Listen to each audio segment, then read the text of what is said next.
Bonjour à tous sur cette chaîne, les responsables de la route. Donc aujourd'hui on se retrouve pour un nouvel essai, la Volvo V60 T6 en hybride 4 roues motrices. Je vais commencer face avant, elle est propre. Écoute, c'est bien, on voit pas trop. Non, alors moi ce que j'aime bien c'est la calandre là, qui est un peu sport avec... Ça c'est la finition black de la voiture. Ou à l'époque il y avait ça sur la finition Air Design, mais après ils ont refait, ils ont changé les finitions. Et maintenant tu peux soit avoir la version chrome, soit avoir la version dark comme ça. Et ça fait un peu plus sport et c'est pour ça que t'aimes ça toi. Ouais, moi j'adore. On va trouver, alors cette ventilation, enfin cette prise d'air elle fonctionne. Celle-là elle est bouchée. Pourquoi je sais pas.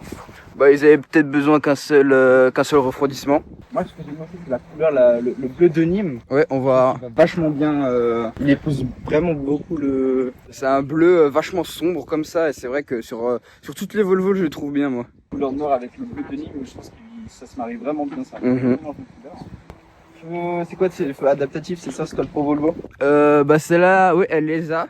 C'est des feux adaptatifs, donc c'est marqué dans le feu. Et c'est-à-dire que c'est des feux un peu adaptatifs, donc ils vont s'enlever quand il y a la voiture qui vient en face, des trucs comme ça, ou quand vous doublez, des choses comme ça. Après, c'est pas aussi performant que chez Audi, ça c'est sûr, mais bon. C'est, on va dire, un Matrix LED, mais pas autant développé. Les jantes aussi. Très sympa, ouais. Jolies. Et moi, ce que j'aime bien chez Volvo, c'est que maintenant, les jantes, je crois que sur ce modèle, c'est minimum du 17 pouces, comparé à l'Audi A6 C8, où ça commençait en 16 pouces. 16 pouces, ouais. Franchement, c'est. Mais Volvo, ils font de belles jantes, j'aime bien. Je trouve à la fois élégant et ça fait un peu sport. Semi-teinté, on va dire, parce qu'on aurait quand même à voir à l'intérieur. À l'arrière, je l'aime bien. Qu'est-ce que je vais dire, les gars, à ton avis? Qu'il n'y a pas d'échappement. Exactement. Moi, j'aimerais bien j'aurais bien voulu qu'ils mettent les pots échappements, les espèces de rectangles. Ouais, avec les échappements dedans. Exactement. Mais quand même, en dessous, on va retrouver un pot échappant de chaque côté. Si t'arrives à les voir, ouais. Donc à l'arrière, le monogame de la classe, donc le V60. Au-dessus, il y a la V90, qui est équivalent à la A6. C'est l'équivalent ouais, de la A6 et la V90. Là, elle est un peu plus coupée, la 60 et la 90, elle part un peu plus loin. Mais moi, je trouve justement que la V60, elle est meilleure que la V90. Ah, moi, je préfère la 90. En gros, et en plus, c'est mal fait, je trouve. Ouais, mais moi, je préfère, c'est un peu allongé, ça fait un peu plus effilé et élégant. Ensuite, on va retrouver donc le monogame de la puissance. Donc T, c'est pour essence. Donc 6, ça veut dire... Plus maintenant. Ah bon? Bah, les B4, c'est des essences. Vu qu'ils vendent plus de diesel. T, c'est juste pour dire, à l'époque, c'était les versions les plus puissantes, les T, mais maintenant, les T, c'est pour dire que c'est hybride rechargeable, donc T6, donc c'est 350 chevaux. Il y a les T8, où ça fait 455 chevaux. Et après, vous avez plug-in hybride pour dire que c'est de l'hybride rechargeable et 4 roues motrices. Sympa. C'est d'où ça marchait pas. Par contre, il marche mieux que sur l'Audi. Le Ayon, il est pas rabattable. Ouais, mais c'est les V60 et les V90, c'est les seuls qui ont le Ayon rabattable automatiquement. Donc, on peut mettre de la merde. Bah, la preuve. Il est quand même, il est quand même grand. 450 litres, quelque chose comme ça. Et puis, siège rabattu, on est autour de 1000. Peu de 1000 litres, ouais, largement. J'aime bien les feux de chez Volvo parce qu'ils montent et ils sont larges à la fois. J'aime beaucoup ça. Et quand tu les vois de loin derrière, tu reconnais que c'est des Volvo et tu vois super bien la nuit. 4 cylindres 2 litres. En seul, puissance seule avec le thermique, on est à 252 chevaux. Électrique, il a 100 et quelques. Donc combiné, on se retrouve avec 350 pardon. 350 chevaux, 0 à 100 en 5 secondes 9. Le couple 650. J'adore. Donc pour vous dire, alors j'ai chargé la voiture, il était 7h32 et on a commencé le tournage, elle avait 18%. 8h30, donc en 1 heure t'as pris 18% en gros, voilà. Grosso modo. Et fin de charge à 15h20, 11 km d'autonomie, avec une autonomie totale... km parce que ça régresse. Avec une autonomie totale de à peu près je crois 70, quelque chose comme ça. Non, c'est 88. 88. On a fait des trajets avec, on l'a chargé à 100. Après on a fait de la nationale et de l'autoroute. Voilà, le truc qui est pas du tout fait pour quoi. Donc bilan général extérieur de la voiture, moi franchement c'est un design que j'approuve. La couleur elle est bien choisie. La calandre avec le... Ouais, donc avec le pack Dark ça s'appelle. Vous avez tous les détails, donc le rétro je crois qu'il est noir partout. Enfin il est sur la finition chrome, il est en fonction de la couleur que vous prenez, donc vous avez tous les petits détails là, contour de porte, barre de toit, choses comme ça. Et à l'arrière aussi vous avez, on n'a pas dit ça, mais là vous avez aussi des petits détails noirs avec des choses qui ressemblent un tout petit peu imitation échappement. Ouais, oui. Alors que sur la finition chrome, c'est vraiment plus niveau, c'est du luxe, donc il y a juste une baguette chromée. On va se retrouver à l'intérieur pour l'essai.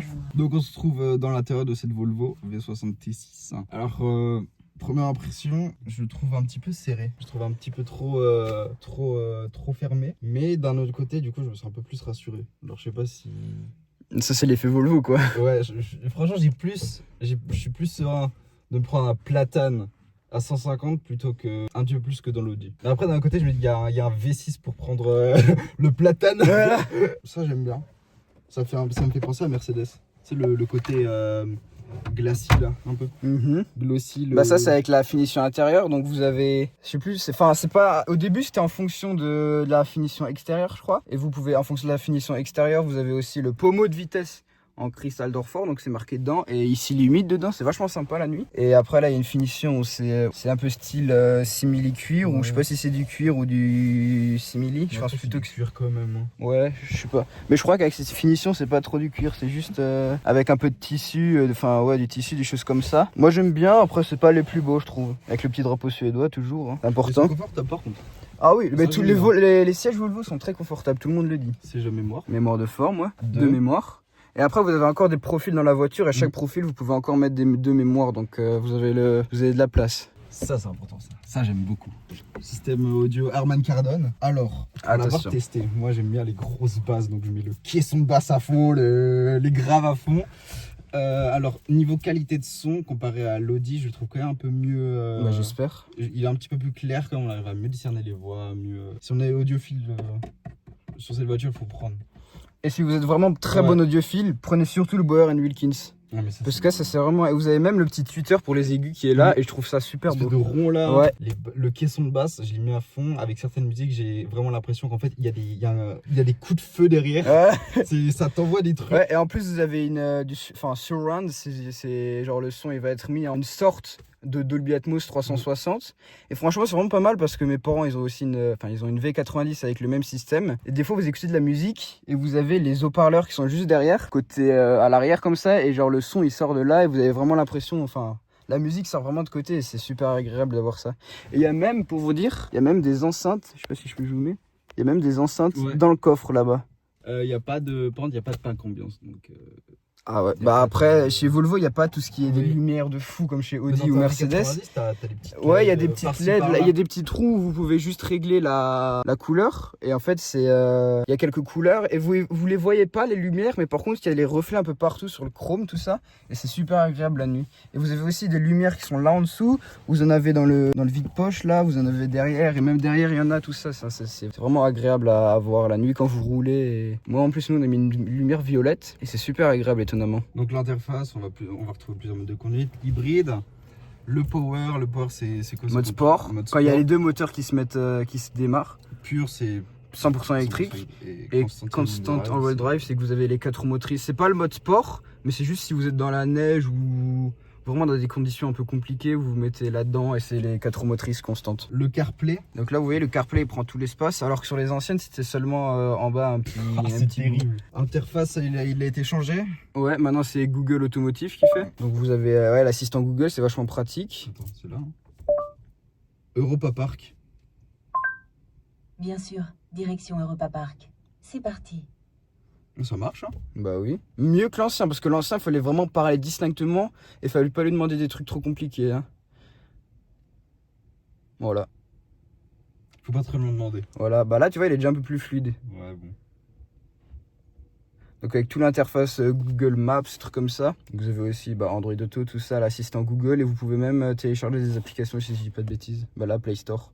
Donc en fait on peut jouer en conduisant. Vous pouvez, on peut mettre YouTube. C'est vrai, on a testé, on a regardé une chaîne en plus. 4K, l'écran est en 4K. Bridé, bien sûr, 180 km/h. Ouais, parce que Volvo au-dessus de 180, ils peuvent pas t'assurer que tu sois en vie. Et donc on vous disait avant, caméra 360. Ouais, ça fonctionne plutôt bien. Et quand vous reculez, tu peux juste mettre la marche arrière ou pas? Moi j'aime bien ça, vous avez à la fois la caméra arrière et là la caméra 360 haut, alors que sur les anciennes versions du logiciel il n'y avait pas ça, et je trouve ça pratique. Et quand on tourne là, même à l'avant. Ouais, même à l'avant. Ça on l'avait pas sur la 6. Non, mais ça c'est vachement pratique, surtout quand tu as une V90 qui fait presque 5 mètres de long, je peux dire que c'est pratique d'avoir ça. Attends, par exemple, là on se déplace, le moteur thermique on est d'accord, il est pas en marche. Non, là, il est pas allumé. Oui, mais là, à cette vitesse-là, tu consommes rien. Il faudrait même te mettre... Là, vous voyez, vous avez différents R, N, D. Et sur l'interface, là, je sais pas si on va bien le voir. Je vais mettre en B. Vous avez aussi, voilà, B. Et en fait, B, c'est là où vous avez le freinage régénératif le plus fort. Donc là, si Nicolas, il lâche... Voilà. C'est le même système que le RS en Formule 1. Voilà, oui. Donc là, je vais lâcher. Voilà. Bon, là, c'est peut-être un peu... Ah non, ça va. Et vous voyez, là, il a pas freiné du tout. Jusqu'à l'arrêt complet. Et ça, il y a beaucoup de marques où c'est pas jusqu'à l'arrêt complet. Et moi j'aime beaucoup ça parce que du coup tes freins tu les utilises pas et tu régénères de la batterie et je trouve que c'est un peu plus confortable. Expérience, moi je l'ai conduite une dizaine d'heures. Ressenti, c'est une voiture qui est calme. On va pas faire un drag race avec, ça c'est sûr. Mais si on a besoin de s'insérer vite ou alors de faire un dépassement conséquent, elle répond. Parce que forcément c'est l'hybride et même en soi le moteur thermique il suffit largement. C'est-à-dire que 252 chevaux en 4 cylindres, je trouve que ça marche plutôt pas mal.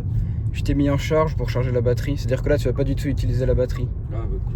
Oui non mais même j'avais essayé, moi mes parents une fois ils avaient eu en remplacement un XC90 en T8, donc ça c'est vraiment le plus gros de la gamme, le plus cher. Avec les suspensions pneumatiques. Oh mais c'est franchement c'était vraiment super agréable à conduire. Le mélange l'électrique, le côté électrique c'est super confortable.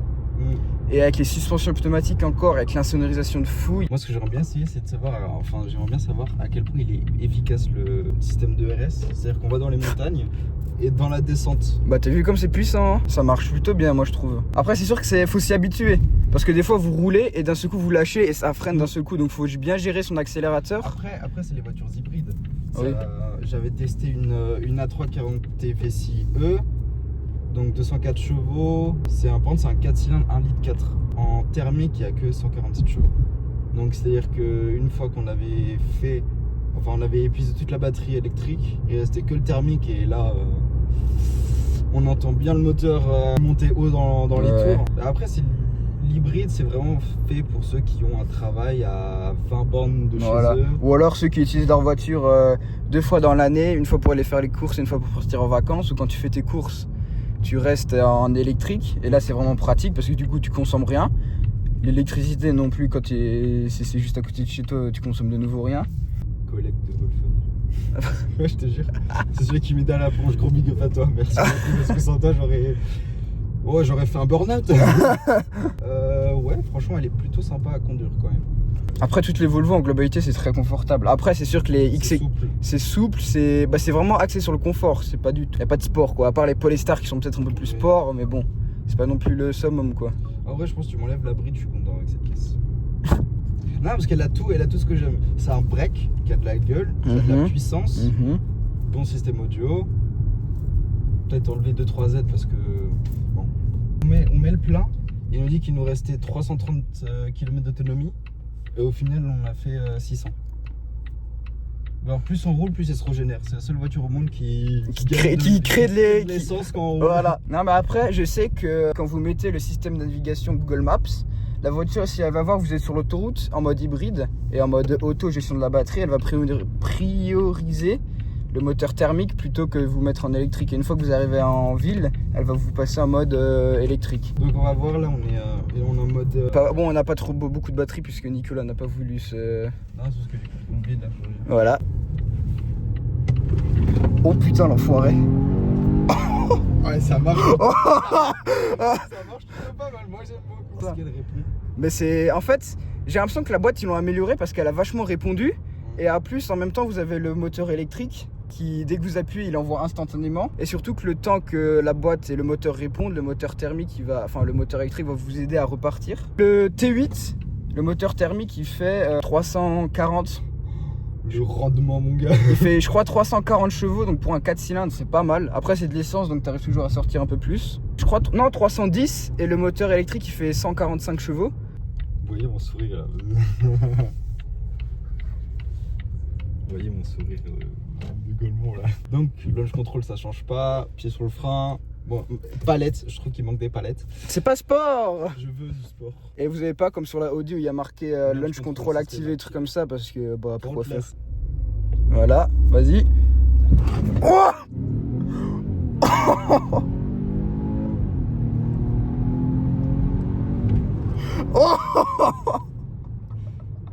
Pourquoi je freine?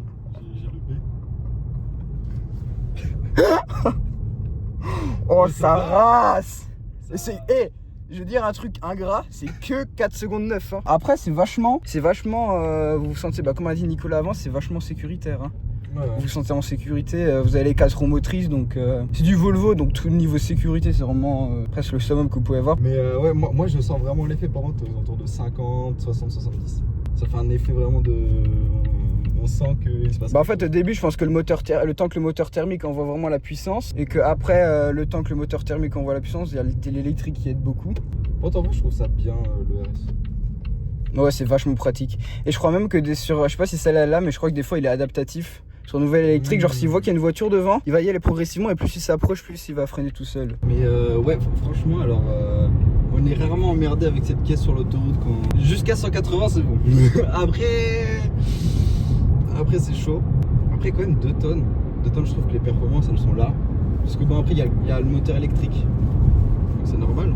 Et après, juste avec le moteur électrique, les anciennes vous pouvez que aller à 110, mais maintenant vous pouvez aller jusqu'à 130, vous pouvez aller. Elle est bien insonorisée, je trouve. Donc là, c'est le fan Volvo là qui va rouler cette. Volvo Boy qui va rouler. Volvo. Ah, j'adore. Le mec, il a fait 2 mètres. J'ai un extase. Oh, je suis peur pour la jante là. Comment t'es proche du volant, toi? Ouais, mais c'est mon côté racer. Surtout, Le mec il veut être encastré dans le volant.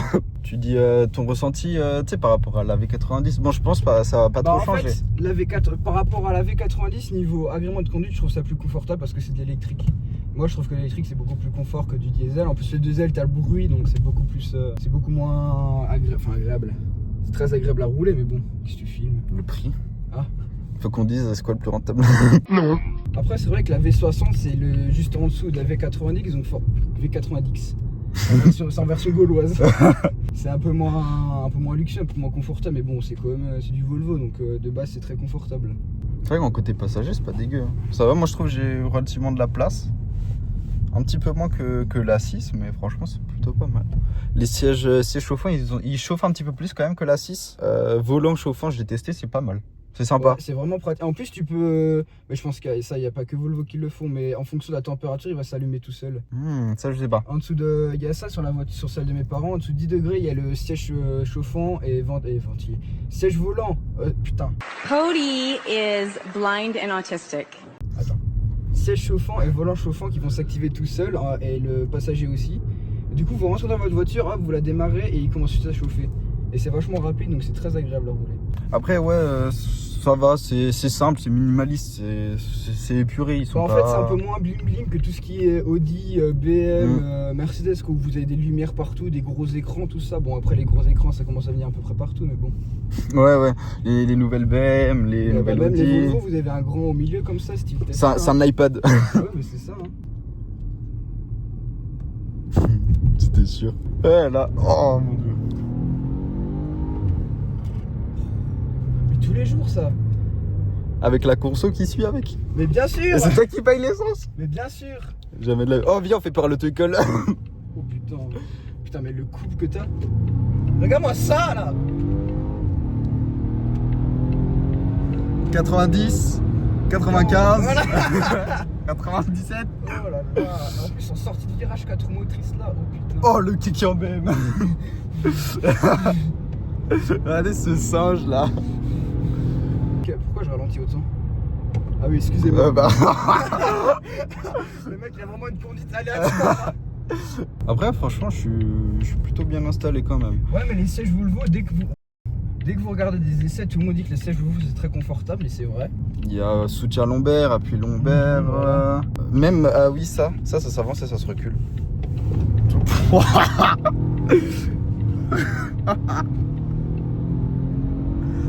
85, 90. Mais tu vois, mais même gars sorti de rond-point, tu mets piéto, elle patine pas, ouais. rien. Ah non. Nicolas, dès qu'il voit une BM avec un petit TK à l'arrière, il dit oui. c'est avant. Avec les faux rétro M là. Mec, c'était Vin Diesel. Ouais, il a dégraissé Vin Diesel là.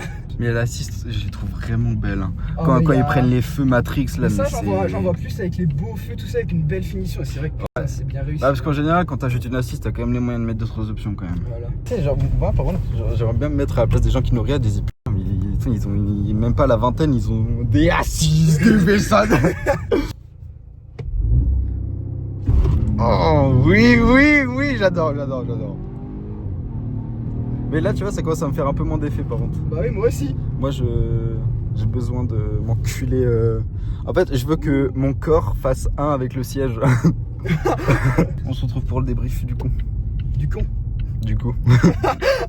Bah moi, Volvo Boy, Volvo, je vais que dire, presque du bien. Bah V60 c'est pas ma préférée, mais c'est vrai que le niveau design, tu vois, c'est beau. Agrément de conduite, le côté électrique c'est très agréable. Agrément de conduite c'est top. Si vous voulez vraiment faire des records de consommation, vous arrivez vraiment à descendre à des 6 litres de conso moyenne en utilisant en roulant sur l'autoroute avec le moteur thermique. À peu près normalement on va dire, pas comme des singes pas comme nous. Ouais, en vue vous mettez en 100% électrique, donc si vous voulez vraiment une voiture agréable à conduire avec quand même un minimum d'espace, confortable en plus, Volvo c'est des très bonnes finitions, très bonne qualité, tout ça.